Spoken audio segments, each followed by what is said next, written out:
இந்நாள் நன்னாள் ஆகட்டும். அனைவருக்கும் வணக்கம் நண்பர்களே.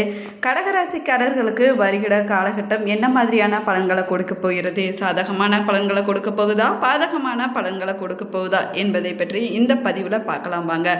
கடகராசிக்குரியவர் நவகிரக நாயகன் சந்திர பகவான் அவருங்க. கடகராசிக்காரங்க தங்களுடைய ராசிக்குரிய திங்கட்கிழமை நாளில் சிவபெருமான் கோவிலுக்கு போய் சிவபெருமானுக்கு பாலாபிஷேகம் செய்து வழிபட்டிங்கன்னா அனைத்து பிரச்சனைகளுமே தீர்ந்து விடுங்க. கடகராசியார் நண்பர்களே, சார் இந்த கடகராசியை பொறுத்து என்ன சொல்கிறது, பல கஷ்டங்களை அனுபவித்து இன்று மகிழ்ச்சிக்காக காத்து கொண்டு இருக்கக்கூடிய ஒரு முக்கியமான ராசியில் முதன்மையான ராசி இந்த கடகராசி. மகிழ்ச்சி இனிமேல் உங்களுக்கு பொங்க போகுது, கஷ்டங்கள் எல்லாமே முடிஞ்சு இனிமேல் மகிழ்ச்சி பொங்க போகுது அப்படின்னு தான் சொல்லணும். நன்மை கொட்டுவதற்கான நேரம். அப்படியே ஒரு முந்தானை அப்படியே இந்த சாமிகிட்ட வரம் வாங்கும்போது அந்த முந்தானை முன்னாடி இழுத்து சாமிகிட்ட வரம் வாங்கிய பெண்கள், அந்த மாதிரி மகிழ்ச்சியை நீங்கள் அப்படியே கை கூப்பி வரவேற்கணும். சாமிகிட்ட ஒரு பக்தியோட அந்த முந்தானையில் எப்படி சாமிகிட்ட வாங்குவாங்க, அந்த மாதிரி நீங்கள் வரம் வாங்கக்கூடிய ஒரு அருமையான நேரம். இந்த 12 நாட்கள் நீங்கள் நினைச்சது நடத்தலாம். என்ன நினைக்கணுமோ அதுக்கான தொடக்கப்புள்ளியை தொடங்கலாம். இறைவன்கிட்ட வணங்கலாம். இது யாருக்கு?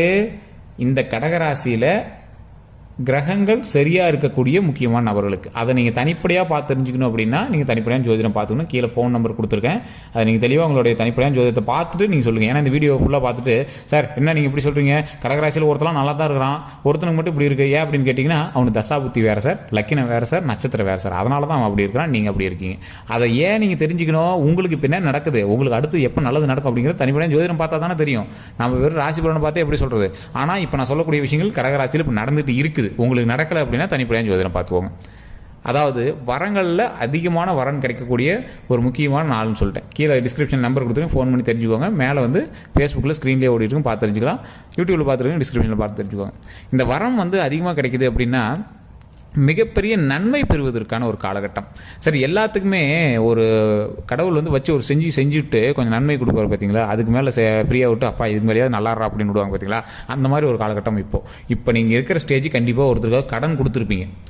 இதில் ஒரு சிலர் கடன் வாங்கி வச்சுருப்பீங்க. சார் எப்படின்னே தெரியல, இன்னும் கடன் வாங்கிட்டு தான் இருக்கோம், அந்த கடனை எப்படி தான் சரி பண்ணுறதுனே தெரியல அப்படின்னு தவிச்சிட்டு இருப்பீங்க. இருந்தாலும் நீங்கள் அடுத்த ஸ்டேஜ் உங்களுடைய பழைய பிரச்சனையிலேருந்து கொஞ்சம் வெளிவந்திருக்கீங்க அப்படின்னு தான் சொல்லணும். சில நாட்கள் ஹாஸ்பிட்டலில் அலைஞ்சிட்டு இருந்திருப்பீங்க, அது எல்லாமே ஓரளவு சரியாக இருக்கும். மன ரீதியான சில துன்பங்கள் இருந்திருப்பீங்க, அது எல்லாமே கொஞ்சம் அப்படியே சரியாகிட்டே வந்துட்டுருக்கோம். அதே மாதிரி கல்வி ரீதியாக இடமாற்றத்தின் மூலமாக பல கஷ்டங்களை நீங்கள் அனுபவிச்சுட்டு ஒரு இடத்துல இருக்க முடியல சார், ரொம்ப கஷ்டமாக இருக்குது சார் அப்படிலாம் சொல்லிட்டு இருந்திருப்பீங்க. அந்த கஷ்டங்கள் எல்லாமே சரியாகி இனிமேல் நிலையாக ஒரு இடத்தில் அமர்ந்து சந்தோஷமாக இருக்கக்கூடிய ஒரு முக்கியமான காலகட்டமாக இந்த காலகட்டம் அமையும். நீங்கள் கண்டிப்பாக கடன் பண விஷயத்தில் கொஞ்சம் லாபம் இருக்க தான் செய்யுதுங்க. தொழில் ரீதியாக கொஞ்சம் எஃபர்ட்லாம் கொஞ்சம் கஷ்டமாக தான் இருக்கே தவிர பணம் தான் சார் இருக்குது. ஆனால் அந்த பணத்தை ஹாப்பியாக செலவு பண்ணுற அளவுக்கு இன்னும் மனசு கிளியர் ஆகலை அப்படின்னு தான் இருப்பீங்க. இனி வரக்கூடிய காலகட்டங்களில் அது கண்டிப்பாக நடக்கும். ஒரு குறிப்பிட்ட காலகட்டமாக கணவன் மனைவி பிரிஞ்சு இருக்கக்கூடிய காலகட்டமாக இருந்திருக்கும். திருமணம் ஆகாமல் இருக்கிறவங்க திருமணம் அமையாமையே நீங்கள் காலகட்டமாக இருந்திருப்பீங்க. காதலர்கள் பிரச்சனையில் இருந்திருப்பீங்க. ஸோ இந்த மாதிரி காலகட்டமாக தான் சில காலகட்டங்கள் அமைஞ்சிருக்கும். அவங்களுக்குலாம் இனி வரக்கூடிய 12 நாட்களில் என்ன நடக்கும், அதை எப்படி நீங்கள் செஞ்சீங்க அப்படின்னா வரக்கூடிய வாழ்க்கை எப்படி அமைய போகுதுன்னு தான் நான் சொல்ல போகிறேன். இப்போவும் சொல்கிறேன், இது கடகராசியில் நடந்துகிட்ருக்கு. உங்களுக்கு நடக்கலை அப்படின்னா தனிப்படையான ஜோதிடத்தை கண்டிப்பாக பார்த்துக்கணும். கீழே நம்பர் கொடுத்துருக்கேன். நீங்கள் ஃபோன் பண்ணி உங்களுடைய பிறந்த தேதி, பிறந்த நேரம், பிறந்த ஊரை சொன்னீங்க அப்படின்னா ஆட்டோமேட்டிக்காக கிளியராக எல்லாமே சரி பண்ணி கொடுத்துடலாம். அது பிரபல ஜோதிடர் தான் உங்கள்கிட்ட பேசுவார். நிறைய ஆக்ட்ரஸும் பிரபல அரசியல் பிரமுகர்களும் இப்போதைக்கு ஃபோனில் பேசி சீக்ரெட்டாக எல்லா விஷயத்தையும் தெரிஞ்சுக்கிட்டு அவங்களோட பர்சனல் டீட்டெயில்ஸ் எல்லாமே வெளியே லீக் பண்ணாமல் நீட்டாக அவங்களுக்கு மட்டுமே எல்லா டீட்டெயில்ஸும் சொல்லிகிட்டு இருக்கோம். ஸோ உங்களுக்கு வேணும் அப்படிங்கிற பட்சத்தில் நீங்கள் ஃபோன் பண்ணி பிரபல ஜோதிடர்கிட்ட பேசிக்கலாங்க. சரிங்க, இப்போ இந்த வரம் கிடைக்கக்கூடிய காலகட்டமாக இந்த நேரம் அமையுது. ஆனால் இப்போ திருமணம் ஆகாதவங்க, திருமணம் ஆனவங்கலாம் கொஞ்சம் பிரிஞ்சு இருக்கிறாங்க, பிரச்சனைகள் இருக்காங்க, பேச்சுவார்த்தையெல்லாம் கொஞ்சம் கஷ்டத்தில் இருக்குது, கடன்லாம் ஓரளவுக்கு சரி பண்ணியாச்சு அப்படின்னு இருக்கிறவங்களெலாம் வரக்கூடிய காலகட்டம் நீங்கள் சேர்ந்து இனிமேல் இருக்கக்கூடிய ஒரு காலகட்டமாக அமையப்போகுது. அதற்கு ஒரு முதல் தொடக்க புள்ளியாக இனி வரக்கூடிய காலகட்டம் அமையப்போகுது. உங்களுக்குமே தெரியும் கிடைக்கும், ஆனால் ஏன் என்ன கிடைக்கல. ஒரு திருமணம் ஆகாமக்கிறீங்க, திருமணம் ஆகும், ஏன் என்ன திருமணம் ஆகலை அப்படின்னு வெயிட் பண்ணிகிட்டு இருப்பீங்க.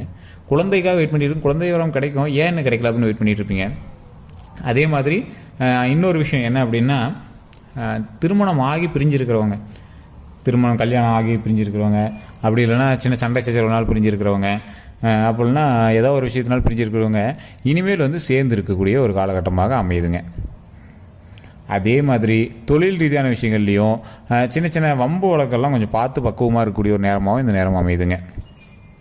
இதில் என்ன ஒன்று அப்படின்னா, இந்த திருமணமானவர்களுக்கு மட்டும்தான் இந்த காலகட்டம் கொஞ்சம் அப்படியே கொஞ்சம் ஸ்லைட்டாக மூவ் ஆகக்கூடிய ஒரு காலகட்டமாக இருக்கும். நீங்கள் திருமணத்துக்காக பார்த்துட்ருக்கீங்க அப்படின்னா அமைவதற்கு ஸ்டெப் எடுக்கக்கூடிய ஒரு காலகட்டம். திருமணத்துக்கு வெயிட் பண்ணுறீங்களா? இப்போ உங்களுக்கு அருமையான நேரம். ஸ்டார்ட் பண்ணுங்கள். இப்போலேருந்து தொழில் ஸ்டார்ட் பண்ணுங்கள். நீங்கள் யாரை வணங்கணும்? பத்ரகாளி அம்மனை வணங்கணும். பத்ரகாளி அம்மனை வணங்குனீங்க அப்படின்னா சில பிரச்சனைகள் தீர்வதற்கான ஒரு முக்கியமான காலகட்டமாக இந்த நேரம் அமையுது. தடைகள் இருக்குது, அந்த தடைகள் வந்து நிவர்த்தி ஆச்சு அப்படின்னா போதும். குலதெய்வ வழிபாடு பண்ணுங்க. வருடம் பிறந்தாச்சு, ஃபஸ்ட்டு குலதெய்வ வழிபாடு பண்ணுங்கள். பண்ணிவிட்டு பத்ரகாளி அம்மனை வணங்குங்க. சில தடைகள் எல்லாமே நிவர்த்தி ஆகும். இந்த தடைகள் பாவம் எல்லாமே நீங்கும். பூர்வ ஜென்ம புண்ணிய பாவங்கள் எல்லாமே பார்த்து அதை சரி பண்ணி கடவுள் வந்து கொடுக்கக்கூடிய ஒரு காலகட்டமாக இந்த 12 நாட்கள் அமையுது. இந்த 12 நாட்களில் பக்கத்தில் இருக்கக்கூடிய கோயிலுக்கு போங்க. பத்ரகாளி அம்மன் கோயில் இருந்தால் பக்கத்தில் போயிட்டு வாங்க. காளியம்மன் கோயில் எங்கே இருந்தாலும் சரி போய் வணங்கிட்டு வாங்க. அதன் மூலமாக பல நன்மைகள் தரக்கூடிய ஒரு நேரமாக இருக்குது. அதே மாதிரி திருமணம் ஆகாதவங்க கண்டிப்பாக இந்த ஒரு விஷயத்தை சொல்லி வணங்குங்க. ஓம் வள்ளி தெய்வானை சமேத சுப்பிரமணிய சுவாமியை போற்றி, ஓம் வள்ளி தெய்வானை சமேத சுப்பிரமணிய சுவாமியை போற்றி, ஓம் வள்ளி தெய்வானை சமேத சுப்பிரமணிய சுவாமியை போற்றி அப்படின்னு கண்டிப்பாக 3 டைம் சொல்லி வணங்குங்க. இதனால் மிகப்பெரிய நன்மை கிடைக்கக்கூடிய ஒரு காலகட்டமாக வரக்கூடிய காலகட்டம் அமைய போகுதுங்க. சொன்ன உடனே கல்யாணம் ஆயிருமா சார்? சொன்ன உடனே இத்தனை நாள் உங்களுக்கு வேரியேஷன் தெரிஞ்சு பார்த்தீங்களா? பொண்ணே பார்க்கல, அமையவே இல்லை அப்படிங்கிறது உங்களுக்கு ஒரு நல்ல செய்திகள் மூலமாக காதுக்கு வர ஆரம்பிக்கும். அதுலேயே உங்களுக்கு வந்து தெரிய ஆரம்பிக்கும். ஓ பரவாயில்ல, ஏதோ ஒரு நல்ல விஷயம் நடக்குது அப்படிங்கிறது உங்களுக்கு ஆட்டோமேட்டிக்காக தெரிய ஆரம்பிக்கும். சரி சார், அது மட்டும் தானா அப்படின்னு கேட்டிங்கன்னா, திருமணமாகி குழந்தை இல்லாதவங்களுக்கு குழந்தை வரம் கிடைக்கிறது அதிக வாய்ப்புகள். காதலர்கள் சேருவதற்கு இன்னும் கொஞ்சம் நாட்களும் உங்களுக்கு வாய்ப்புகள் அமைய போகுது. ஸோ இது மட்டும் தானா அப்படின்னு கேட்டிங்கன்னா, தொழில் ரீதியாக அதிக வருமானம், ஏற்கனவே வருமானம் வந்துட்டுருக்கு. அதில் ஒரு ஹைக்கு, பெரிய ஹைக் கிடையாது, சின்ன ஹைக்கு. நீங்கள் தொழிலையோ இல்லை வேலைக்கு போய்ட்டுருக்கீங்க, ஏதோ ஒரு இடத்துல சின்ன ஹைக்கு, ஒரு 10,000 வந்துருக்கிற இடத்துல இன்னொரு 2,000 சேர்ந்து வருது, இல்லை ஒரு 1,000 சேர்ந்து வருது. அந்த மாதிரி ஏதோ சின்ன ஹைக்கு, அது உங்களுக்கு மிகப்பெரிய மகிழ்ச்சி தான், லாபம் தான், லாஸ்லாம் கிடையாது. அதனால் ஒரு சந்தோஷம் இருக்கக்கூடிய ஒரு காலகட்டமாக தான் அமையுதுங்க. இது மட்டும் இல்லாமல் தொழிலில் உங்களுக்கு ஹைக் இருந்தாலும் சொந்த பந்தங்களுக்கிடையே ஒரு மகிழ்ச்சியான தருணம், உங்களுக்கு எல்லாம் இணைஞ்சிருக்கக்கூடிய ஒரு தருணமாக அமையுது. இவங்கெல்லாம் இணைஞ்சு உங்களுக்கு திருமணம் நடத்துறது, இல்லை அதே மாதிரி உங்களுக்கு ஏதாவது ஒரு குழந்தை இல்லாமல் இருக்கிற இடத்துல டக்குன்னு உண்டாச்சு அப்படின்னு எல்லாம் மகிழ்ச்சியாக ஒருங்கிணைந்து எல்லாமே சேர்ந்துருக்கிறது, இல்லை லீவுக்காகவாது நீங்கள் எல்லாம் ஒட்டுக்காக சேர்ந்துருக்கக்கூடிய ஒரு காலகட்டம்ங்க. மகிழ்ச்சியான தருணத்துக்காக நீங்கள் வந்து சேர்ந்துருக்கக்கூடிய ஒரு காலகட்டமாக அமையுதுங்க. அதே மாதிரி தாய் தந்தையருக்கு நீங்கள் நன்மை செய்யக்கூடிய ஒரு காலகட்டம். நீங்கள் உங்களுக்கு வந்து பக்கத்தில் இருந்து செய்யணும். குலதெய்வ வழிபாடு பண்ணிட்டு வந்து உங்களுடைய தாய் தந்தையருக்கோ இல்லை தாத்தா பாட்டிக்கோ அவங்களுக்கு வந்து சேவை செய்யக்கூடிய ஒரு முக்கியமான காலகட்டமாக இருக்குது. இந்த 12 நாட்களில் நான் வணங்க சொன்ன தெய்வத்தை கண்டிப்பாக வணங்குங்க. பத்ரகாளி அம்மன் வணங்கினீங்க அப்படின்னா மிகப்பெரிய நன்மை கிடைக்கும். பக்கத்தில் இருக்கக்கூடிய எந்த கோயிலுக்கு போனீங்க அப்படின்னாலும் காலையில் சூரிய வழிபாடு பண்ணிவிட்டு பக்கத்தில் இருக்கிற கோயிலுக்கு போயிட்டு வணங்கிட்டு எந்த ஒரு பிரச்சனையும் வராமல் பார்த்துக்கணும் அப்படின்னு வணங்கிட்டு அடுத்தது நீங்கள் போய் தொழிலை பார்க்கலாம். வாகன ரீதியான விஷயங்களில் கவனம் தேவை. தூரத்து பயணங்கள்லாம் கொஞ்சம் பார்த்து பண்ணிங்க அப்படின்னாவே போதுமானது. அதே மாதிரி பண ரீதியான விஷயங்கள் ஒன்றும் பிரச்சனை கிடையாதுங்க. தொழிலையோ பணத்துலையோ உங்களுக்கு ஒன்றும் பிரச்சனை கிடையாது. உடல் ரீதியான விஷயங்களில் கவனம் கண்டிப்பாக தேவை. நீங்கள் வந்து ஒரு பணம் கொடுத்து பண்ணுறீங்க, அதெல்லாம் ஓகே தான். டாக்குமெண்ட்டோ இல்லை ஏதாவது ஒரு முக்கியமான ஆவணங்கள்லையோ நீங்கள் வந்து பார்க்கும்போது கொஞ்சம் சரி பார்த்து பண்ணிக்கிறது ரொம்பவே பரவாயில்லைங்க. அந்த டாக்குமெண்ட் விஷயங்கள், ஆவண விஷயங்கள், வேறு யாருக்காவது செக்யூரிட்டிக்கு போகிறீங்க, ஜாமீனுக்கு போகிறீங்க அப்படின்னா அந்த மாதிரி விஷயங்கள்லாம் ரொம்ப கவனமாக இருக்கிறது ரொம்பவே முக்கியமான ஒரு விஷயமாக கருதப்படுது. அது மட்டும் இல்லாமல் தொழில் பண்ணுற இடத்துல மற்றவங்களை நம்பியோ இல்லை வேறு ஏதாவது ஒரு விஷயத்துக்காக ரொம்ப ஜெல்லாக இருக்கீங்க அப்படின்னா அந்த இடத்துல தேவையில்லாத பகையை உண்டாக்காமல் நீங்கள் வந்து இருந்தீங்க அப்படின்னா போதுமானது. இந்த கடகராசியை பொறுத்த வரைக்கும் சில இடத்துல ஏதோ ஒரு இடத்துல வாய் விட்டுருவாங்க, அவங்க கிடக்கிறான் ஏதோ வாய் விட்டுருவாங்க. அதன் மூலமாக பல பிரச்சனைகள் வர்றதுக்கான வாய்ப்புகள் இருக்குது. ஒருத்தரை பற்றி இன்னொருத்தர் சொல்கிறதுனால நன்மை கிடைக்குது அப்படின்னா அந்த விஷயத்தை வந்து தவிர்த்துக்கோங்க. இப்போ வந்து உங்களை வந்து தேவையில்லாத பிரச்சனை மாட்டி வரதுக்கான காலகட்டமாக கூட அமையலாம். ஸோ அதனால் நீங்கள் வந்து வார்த்தையில் கவனம் தேவை, நான் அடக்கம் தேவை. மற்றவர்கிட்ட இன்னொருத்த பற்றி பேசவே கூடாது இந்த நேரத்தில், அதை மட்டும் சரி பார்த்துக்கோங்க. மற்றபடி ஒரு ஜாக்பாட் நேரம்னு சொல்ல முடியாது.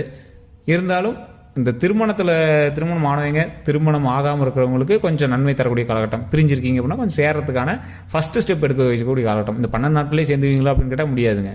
ஃபஸ்ட்டு ஸ்டெப்பு இந்த 12 நாட்களை விட அடுத்த 12 நாட்கள் தான் உங்களுக்கு இன்னும் ஒரு ஹைலைட்டான காலகட்டம் அப்படின்னே சொல்லலாம். அது வந்து இப்போ வந்து நீங்கள் சில தோல்விகளை சந்திச்சிருப்பீங்க, இல்லை ஸ்டெப்பை ஏதாவது எடுத்து வச்சுருப்பீங்க. அடுத்த 12 நாட்கள்லாம் நீங்கள் வந்து வெற்றியை காணுவதற்கான ஒரு முக்கியமான காலகட்டம். அந்த காலகட்டத்தில் உங்களுக்கு நல்ல ஒரு மகிழ்ச்சியும் அடுத்து ஒரு சூப்பரான ஒரு லக்கியான விஷயமும் நடக்க போகுது. அதெல்லாம் தெரிஞ்சுக்கிறோம்னா நம்ம சேனல் ஃபாலோ பண்ணி வச்சுக்கோங்க, சப்ஸ்கிரைப் பண்ணி வச்சுக்கோங்க. இப்போ நான் வணங்க சொன்ன தெய்வம் நல்லா ஞாபகம் வச்சுக்கோங்க. குலதெய்வத்தை வணங்கிட்டு பத்ரகாளி அம்மனை வணங்கணும். ஓம் பத்ரகாளி அம்மனே போற்றி, ஓம் பத்ரகாளி அம்மனே போற்றி, ஓம் பத்ரகாளி அம்மனே போற்றி அப்படின்னு தினம் நீங்கள் வந்து சொல்லுங்கள். அதன் மூலமாக பல நன்மைகள் கிடைக்கும். அதே மாதிரி பல இடங்களில் நீங்கள் வந்து கோயிலில் போய் வணங்கியிருப்பீங்க, எல்லா இடத்துலையும் வணங்கியிருப்பீங்க. எந்த இடத்துலையும் கொஞ்சம் நேரமாவது உட்காந்து உங்களுக்கு என்ன தேவையோ அதை வந்து சொல்லி இறை வழிபாடு பண்ணிவிட்டு அதுக்கப்புறமேட்டு வாங்க.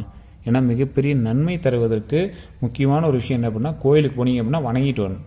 சிவாலயங்களுக்கு போனீங்க அப்படின்னா உட்காந்து வணங்கிட்டு வரணும். மற்ற எந்த கோயிலுக்கு போனாலும் உட்காந்து வணங்கிட்டு வரணும். பெருமாள் ஆலயத்துக்கு போனீங்க அப்படின்னா மட்டும் டக்குன்னு சாமி கும்பிட்டு வந்துடணும். இதை வந்து கண்டிப்பாக பண்ணுங்கள். ஏன்னா லக்ஷ்மி தாயார் அங்கே இருப்பாங்க. அங்கே உட்காந்து வந்தீங்க அப்படின்னா லக்ஷ்மி தாயார் வந்து அங்கேயே உட்காந்துடக்கூடாது. பார்த்தீங்களா, நம்ம லக்ஷ்மி தாயாரை வீட்டுக்கு கூப்பிட்டு வந்துடணும். ஸோ அதனால தான் லக்ஷ்மி வந்து வீட்டுக்கு கூப்பிட்டு வரணும் அப்படிங்கிறதுக்காக சாமி கும்பிட்டு உடனே வந்துடுறது பெருமாள் கோயிலில். சிவன் ஆலயத்தில் நீங்கள் வந்து உட்காந்து அவர்கிட்ட பேசிட்டு வரலாம். உங்களுடைய தாய் தந்தையர்கிட்ட பேசிட்டு வர மாதிரி அவர்கிட்ட வந்து பேசிட்டு வரலாம். அதனால் பல நன்மைகளும் கிடைக்கும். ஸோ இந்த காலகட்டம் உங்களுக்கு ஒரு பெரிய ஹைக் காலகட்டம் அப்படின்னு சொல்ல முடியாது, ரொம்ப லோ காலகட்டம் அப்படின்னு சொல்ல முடியாது, ஒரு மீடியமான ஸ்டேஜில் இருக்கக்கூடிய ஒரு காலகட்டம். அதனால் நன்மைகள் மட்டுமே கிடைப்பதற்கான ஒரு முக்கியமான ஒரு அருமருந்தாக வரக்கூடிய நாட்கள் அமைய போகுது. அதனால் எந்த ஒரு விஷயத்துக்கும் பயப்படாமல் நன்மை தருவதற்கான ஒரு நேரமாக வரக்கூடிய காலங்களை கண்டிப்பாக பயன்படுத்துங்கள். குலதெய்வ வழிபாடு கண்டிப்பாக பண்ணுங்கள். உங்களுக்கு வேறு எந்த ஒரு சந்தேகம் இருந்தாலும் கீழே டிஸ்கிரிப்ஷனில் நம்பர் கொடுத்துருக்கேன். ஜஸ்ட் நீங்கள் ஃபோன் பண்ணி ஃபோன் மூலமாகவே உங்களோட பிரச்சனையை சரி பண்ணிக்கலாம். அதே மாதிரி மேலே